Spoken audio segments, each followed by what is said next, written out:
Olá, seja muito bem-vindo ao Roda de Conversa. Estamos recebendo aqui no nosso estúdio o analista político do DIAP, Antônio Queiroz, e o secretário-geral da CNTS, Valdirley Castanha. Confira. O ano de 2016 é um ano muito parecido com o de 2014, porque 2014 teve Copa e teve eleição. Este ano terá as Olimpíadas e as eleições, portanto será um ano curto do ponto de vista legislativo, com duas diferenças em relação ao período anterior, de 2014. É que este ano a crise política é muito mais grave do que estava em 2014, quando então o líder do PMDB, Eduardo Cunha, não tinha ainda rompido com o governo e muito menos na condição de presidente da casa como se encontra atualmente. Do ponto de vista da crise econômica, nós estávamos com uma política anticíclica que, em certa medida, amenizava os efeitos perversos dessa crise. Então o quadro é muito mais complexo. E nesse quadro complexo, tem uma série de questões políticas que precisam ser superadas para que, por exemplo, a Câmara dos Deputados volte a funcionar regularmente. A primeira delas é a eleição dos líderes dos dois principais partidos, PMDB e PT, que, dependendo de quem seja eleito, pode dar uma nova conformação em relação a alguns temas da pauta. O segundo item é a composição das comissões permanentes da Casa. O terceiro é a composição da comissão do impeachment, que é aquela decisão do Supremo anulou e precisa ser indicado novamente os nomes e eleitos, etc. Então vê-se que tem um conjunto de matérias que ainda por cima, decisões políticas, ainda por cima tem a questão do pedido de cassação do presidente da Casa, que com o propósito de retardar essa apreciação, pretende não instalar as comissões permanentes, cujas regras existem há 200 anos para funcionar, alegando que não fará isso enquanto o Supremo não decidir qual vai ser a regra a ser aplicada à comissão do impeachment, que é uma comissão completamente separada. Então aí essa manobra nessa direção. Agora, de qualquer maneira, mesmo com esse período curto, é muito preocupante essa retomada dos trabalhos, porque tudo leva a crer que haverá um foco muito forte sobre os direitos trabalhistas e previdenciários. Basicamente por duas razões. A primeira é que a própria Presidente da República assumiu publicamente a defesa da reforma da Previdência. O ministro da Fazenda, em sua posse, falou sobre a reforma trabalhista. E o governo não dispõe mais de margem fiscal para atender ao setor empresarial, com incentivos, renúncias, juros subsidiados, etc. E ele então vai buscar manter a sua margem de lucro, investindo sobre os direitos dos trabalhadores. E esse é um ano que a gente vislumbra assim de muitas dificuldades, né? Do ponto de vista econômico, o país inegavelmente enfrenta muitos problemas, assim como outros países, né? E a tendência é que se utilizem desse momento, né, para efetivamente implementar essas reformas, como o Antoninho estava dizendo, né? E infelizmente o que a gente tem visto até agora é que a reforma significa, ou tem pelo menos significado até agora, retirada de direitos, né?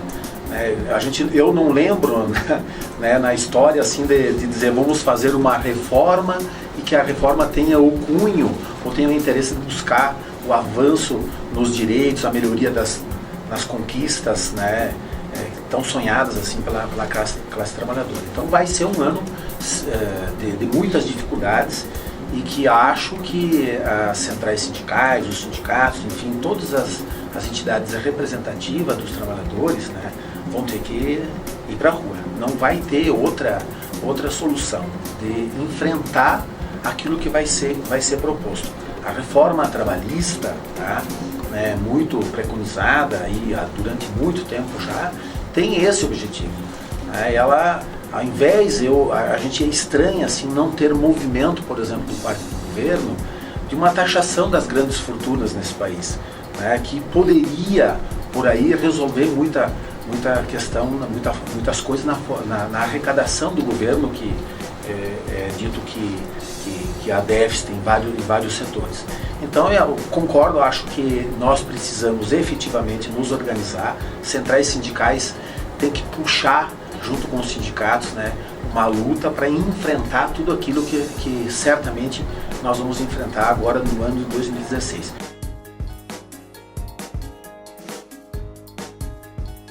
Eu acho que enfrentar isso é uma tarefa do governo, a tarefa de toda a sociedade, né, dos representantes dos empregadores, dos empregados, enfim, de que a gente precisa encontrar uma forma para sair.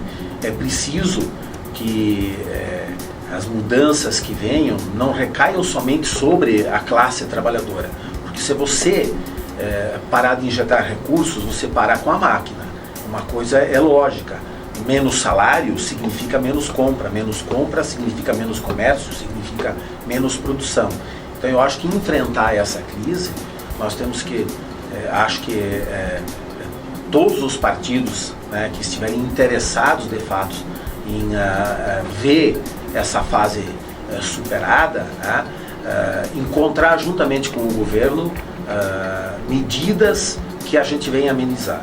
A gente está vendo o governo tomando algumas iniciativas já. Não sei se vão ser o suficiente, se isso vai aquecer a economia, talvez não, precise outras questões. Agora a gente vê empresas meio que se apavorando até, né, se retraindo, né, com receio da crise, fechando postos de trabalho, e acaba com que a baixa do nível de emprego acaba contribuindo muito para o aumento da crise. Na verdade, não dá para negar que o governo tem sim a necessidade, depois de praticar durante 3 anos políticas anticíclicas, de fazer um ajuste. Agora a variável de ajuste tem que ser bem calibrada. E o governo optou por escolher como variável de ajuste o trabalhador, o assalariado, o aposentado. Agora é importante ter presente que nas duas medidas provisórias, 664 e 665, a proposta governamental era muito mais perversa do que aquela que saiu do Congresso. Por exemplo, em relação às pensões, a carência era muito maior do que os 18 meses que ficaram. Exigia-se uma redução no valor da pensão que não se concretizou. O que efetivamente se implementou e com a graduação foi a quebra da vitaliciedade, condicionado à idade do pensionista, né, a expectativa de sobrevida dele, né. Mas paralelamente a isso, e essas medidas elas foram interessantes na perspectiva de que ela ressuscitou, vamos dizer assim, forças do movimento sindical que estavam praticamente adormecidas, né. Então foram acordadas, foram para a luta, e aí é interessante que, paralelamente a isso, se conquistam algumas coisas importantes. Se teve a mudança nas MPs 664 e 665, que, embora com os efeitos amenizados, elas trouxeram sim prejuízos para os trabalhadores, corrigiram alguns desvios, algumas irregularidades, algumas brechas que precisavam ser corrigidas, mas trouxeram efetivamente prejuízo. Mas houve a ameaça, aprovado na Câmara, que foi para o Senado, mas conseguimos segurar no Senado o projeto de terceirização, que escancara realmente as relações de trabalho, porque permite que todos possam ser terceirizados e, mais do que isso, possam ser pejotizados. Você não contrata mais uma pessoa, contrata um serviço, né?